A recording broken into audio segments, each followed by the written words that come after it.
नमस्कार दोस्तों, आप सभी का इंटेलिजेंट इन्वेस्टमेंट चैनल में स्वागत है। तो आज के वीडियो में देखेंगे 9 मार्च यानी कल stock market analysis, Nifty bank option premium. साथ ही हम देखेंगे इंट्राडे और स्विंग ट्रेडिंग के लिए कौन से स्टॉक हो सकते हैं। तो वीडियो ध्यान से देखिए। तो चलिए शुरू करते हैं।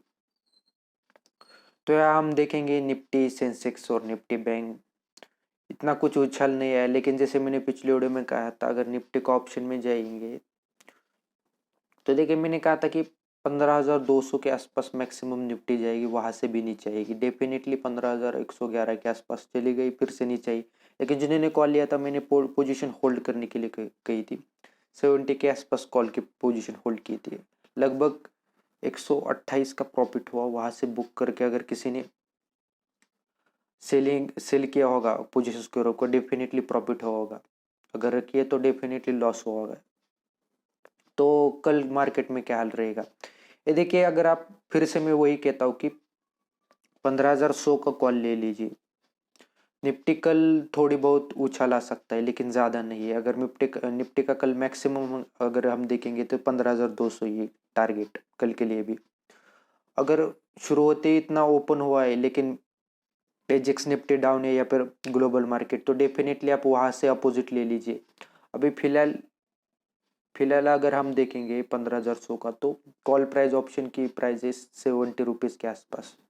यहाँ का कॉल अगर लेते हो तो टारगेट रखिए 100 का, आसानी से जाएगा। लेकिन 15,200 या 15,100 टच करके थोड़ा बहुत नीचे आ रहे हैं, तो आप डेफिनेटली यही कीजिए कि उसी का पुट ले लीजिए। 15,100 का अगर पुट लेते हो उस प्राइस में, तो अभी 205 रुपये प्राइस चल रही है। उस टाइम में अगर मार्केट बढ़ता है तो डेफिनेटली 180 प्राइस कम हुई होगी।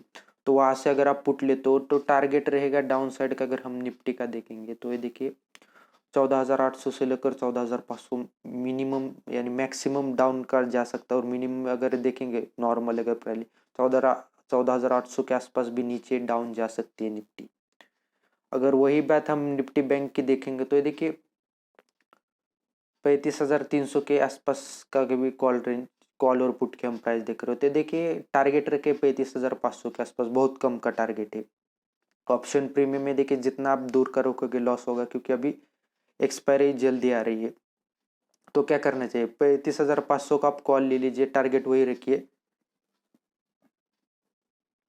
35,800 मैक्स जा सकता है, लेकिन 35,500 मैक्सिमम ही ओपनिंग हो गया। अगर पूरा ग्लोबल मार्केट पॉजिटिव है जेक्स, तो गिरने के चांसेस ज़्यादा है, क्योंकि पुट में ज़्यादा सेलिंग हो रही है। यानी पुट में अगर हम देखेंगे तो ज़्यादा वॉल्यूम बढ़ रहा है एज कम्पेयर टू कॉल के। तो पुट ऑप्शन के प्रीमियम बढ़ सकते हो, और वहाँ पुट के चांसेस ज़्यादा है। तो पुट का अगर प्राइस हम रेंज देखेंगे तो 34,500 तक मिनिमम मैक्सिमम डाउन साइड में निफ्टी जा सकती है पुट का। तो आप अगर टेम्पररी अगर टारगेट रखेंगे करंट प्राइस के हिसाब से, मान लीजिए स्टॉक मार्केट बढ़ गया निफ्टी बैंक, तो 35,000 देखिए 500 के आसपास का आपको पुट लीजिए। और टारगेट रखे 34,900 के आसपास, आसानी से जाएगा पुट के प्राइस। तो डेफिनेटली आपको प्रॉफिट होगा। लेकिन देखिए, जितना आप कॉल और पुट के प्राइस आसपास लेंगे, मान लीजिए 35,300 का कॉल और पुट चल रहा है, तो देखिए 35,500 का, जैसे मैंने आपको कॉल बताया, मैक्सिमम अगर वहाँ निपट जाते हो तो वहाँ का कॉल ले लीजिए। वैसे ही पुट का भी वैसे ही है। करंट प्राइस का पुट ले सकते हो, 35,500 में अगर ऊपर जाती है प्राइस तो वहाँ का पुट ले लीजिए। अगर मार्केट ज़्यादा कुछ बढ़ नहीं रहा है तो कैसे पता चलता है, देखिए निफ्टी बैंक और सेंसेक्स अभी अपने बाउंड्री पर है, जैसे मैंने पिछले वीडियो में कहा है। जब ये क्रॉस करेगी वहां से ऊपर जाती है, और वह ऊपर चली गई और थोड़े बहुत डाउन जाता है तो डेफिनेटली निगेटिव जाएगी। आज भी वैसे ही हुआ, ऊपर तो चली गई लेकिन ज़्यादा मार्केट ऊपर नहीं गए और शॉर्ट सेलिंग थोड़ी ज़्यादा हुई, तो इसकी वजह से देखिए निफ्टी बैंक थोड़ा बहुत गिर गई है, लेकिन पॉजिटिव के इंडेक्स के साथ क्लोज हुआ है। लेकिन ग्लोबल मार्केट निगेटिव है। अगर कल एजेक्स मार्केट और अमेरिकन मार्केट आज रात में ओपन होता है तो वहां से हमें पोजीशन पता चलती है। अगर वो पॉजिटिव है और एजेक्स निगेटिव भी है, तो भी देखिए पॉजिटिव ही आएंगे। लेकिन दोनों निगेटिव अमेरिकन और एजेक्स, तो डेफिनेटली शॉर्ट सेलिंग थोड़ी ज़्यादा होगी। और पुट के प्राइस आप, जैसे मैंने बताया कि नीचे अगर जाते हैं, देखिए 34,800 से लेकर 34,500 आसानी से जाएगी अगर ज़्यादा सेलिंग हुई तो निफ्टी बैंक में। अगर कम में अगर देखिए जाए तो 35,500 का आप कॉल ले लीजिए, बढ़ता है तो वहां से आप प्रॉफिट बुक करके 50 रुपीज के आसपास के पोजीशन के स्टॉप लॉस लगा के ऊपर के प्राइस में आप सेलिंग कीजिए, अपनी पोजीशन को रोक कीजिए, वही प्राइस का पुट ले लीजिए, डेफिनेटली प्रॉफिट होगा, मार्केट में सेलिंग हो सकती है। अगर हम बात करेंगे इंट्राडे की, ये देखिए कुछ दिनों से मैंने दो स्टॉक आपको कॉमन बताए, जैसे रिलायंस हो गया या फिर भारतीय एयरटेल, इसलिए देखिए क्योंकि देखिए ये अच्छे प्राइस में है। अगर हम बाइंग प्राइस का कैलकुलेशन देखिए स्विंग ट्रेडिंग या फिर इंट्राडे, तो ये देखिए 510 से लेकर 520 के अराउंड आप बाई कीजिए, स्विंग ट्रेडिंग के लिए भी हो गया। उसी दिन अगर बढ़ता है तो देखिए 540 के अराउंड से लेकर 530 के अराउंड आप सेलिंग कर सकते हो, डेफिनेटली प्रॉफिट होगा। मान लीजिए आप 550 का आप स्विंग ट्रेडिंग का टारगेट ले दे सकते हो, डेफिनेटली प्रॉफिट होगा। लेकिन मान लीजिए आप इंट्राडे कर रहे हो, तो ये देखिए भारतीय एयरटेल डाउन दीजिए, मार्केट अगर कल पॉजिटिव है, लेकिन भारतीय एयरटेल का टारगेट क्या रहता है, इसकी बाइंग रेंज क्या होती है करंट प्राइस के हिसाब से, देखिए 520 से लेकर 525 अभी के प्राइस में भी बाई कर सकते हैं अगर ओपन होता है। तो सेलिंग कितने में करना चाहिए, 540 का टारगेट रखिए, आसानी से ऊपर जाएगा, तो इंट्राडे भी आप कर सकते हो। रही बात अगर देखिए बजाज फाइनेंस देखिए 5000 के आसपास अगर जाता है तो तब हम शॉर्ट सेलिंग या फिर कुछ तो देख सकते हैं, यानी कि यहाँ हम देखेंगे बजाज फाइनेंस का। अभी भी ये देखिए इतना नीचे नहीं जाएगा, ये इसका मैक्सिमम अगर मार्केट बढ़ता है तो देखिए 5500 आसानी से जा सकता है। लेकिन मार्केट अगर नीचे जाता है देखिए 5000 का स्ट्रॉन्ग सपोर्ट है। अगर मार्केट नीचे जा रहा है तो ये देखिए मैंने जैसे बताया अपोजिट कर सकते हैं, यहाँ सेलिंग कीजिए, यहाँ से सेलिंग कीजिए, मतलब ये है कि अभी करंट प्राइस के हिसाब से मार्केट अगर गिर रहा है तो यहाँ से सेलिंग कीजिए, 5000 का टारगेट रखिए, आसानी से जाएगा। और 500 से लेकर 150 और 200 के आसपास अपनी पोजिशन को रख कीजिए, शॉर्ट सेलिंग ज़्यादा हो सकती है। रही बात अगर टाटा मोटर्स की, रिलायंस का भी आगे बताऊंगा, देखिए टाटा मोटर्स का भी वैसा ही है।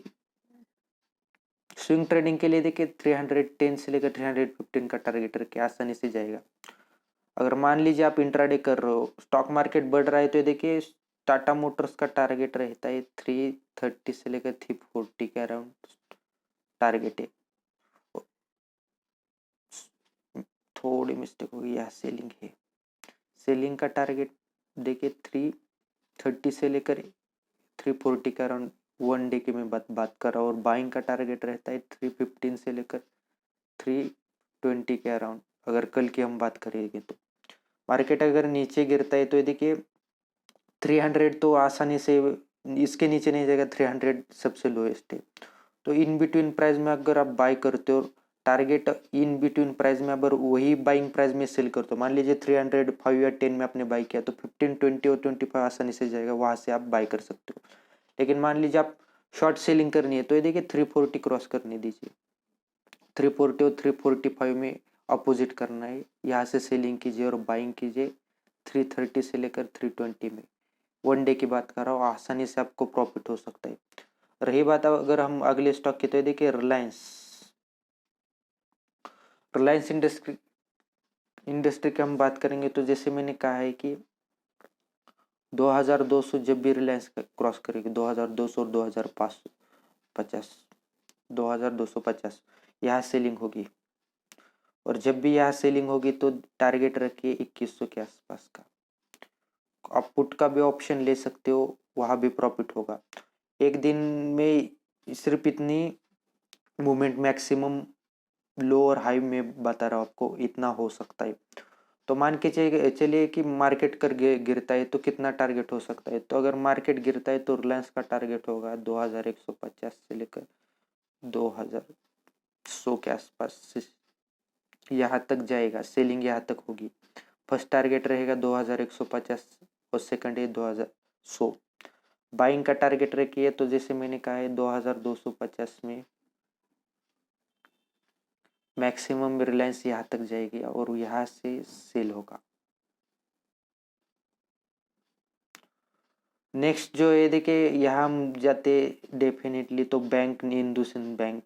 तो ये देखिए इस बैंक का क्या है, जैसे मैंने पिछले वीडियो में कहा है, आप वीडियो देख कर कीजिए कि मैंने बताया कि 1000 का टारगेट रखिए, 1000 यानी 1000 के करीब भी आप 1010, 14 अभी भी प्राइस चल रही है 15 के अराउंड, बाइंग कीजिए और सेलिंग कीजिए 1100 के आसपास।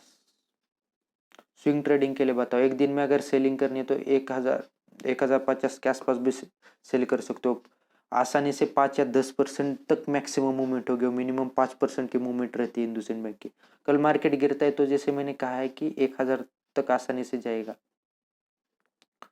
मार्केट गिरता है तो देखिए टारगेट रखे 1000 के आसपास का, यहाँ स्ट्रॉन्ग सपोर्ट है। और वहां से मार्केट ज़्यादा नहीं गिर रहा है, सिर्फ वहाँ ही ट्रेड कर रहा है, तो बाइंग का टारगेट वही बाइंग कीजिए 1000 में।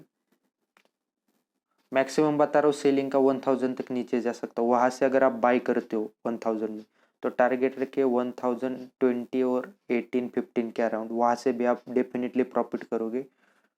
2x या 4x की मार्जिन यूज कर सकते हो। और उससे भी सेफ अगर ये कि स्विंग ट्रेडिंग कर सकते हो हिंदुस्तान बैंक की, एक दिन का समय लग सकता है, 1 या 2 दिन का। डेफिनेटली आप सेफ ट्रेडिंग भी करोगे और 0% लॉस है और ज़्यादा मुनाफा भी हो सकता है। दूसरी अगर हम बैंक की बात करें तो देखिए SBI और कोटक है। कोटक देखिए 1900 के आसपास जाएंगे तब हम देखेंगे, लेकिन अभी उस प्राइस के अराउंड चल रही। SBI हम देख सकते पॉजिटिव के, जैसे मैंने कहा है कि देखिए बाइंग SBI की 400 तक होने वाली, मार्केट ग्रीन के आसपास, और वहाँ ही सेलिंग भी वही होगी 410 40, और इसी प्राइस में सेलिंग भी होगी अगर मार्केट गिरता है तो। मार्केट अगर कल निगेटिव भी ओपन होगा तब ये देखिए मैक्सिमम है कि 380 तक नीचे डाउन जा सकता है सेलिंग। वहां से आप SBI बाय भी करते हो तो आपको लॉस नहीं होगा इंट्राडे। वहां से भी SBI ऊपर ही जाएगी, तो SBI का इतना टारगेट है। कोटक बैंक हो गए, TCS हो गई, इन्फोसिस हो गई, या फिर विप्रो हो गई, हम अगले वीडियो में उसकी बात करेंगे। तो अगर आपको कोई परेशानी आती हो तो मुझे कमेंट के जरिए बता सकते हो, मैं हर कमेंट का जवाब देता हूँ। वीडियो अच्छी लगी तो लाइक कीजिए, शेयर कीजिए, चैनल को सब्सक्राइब कीजिए। Thank you.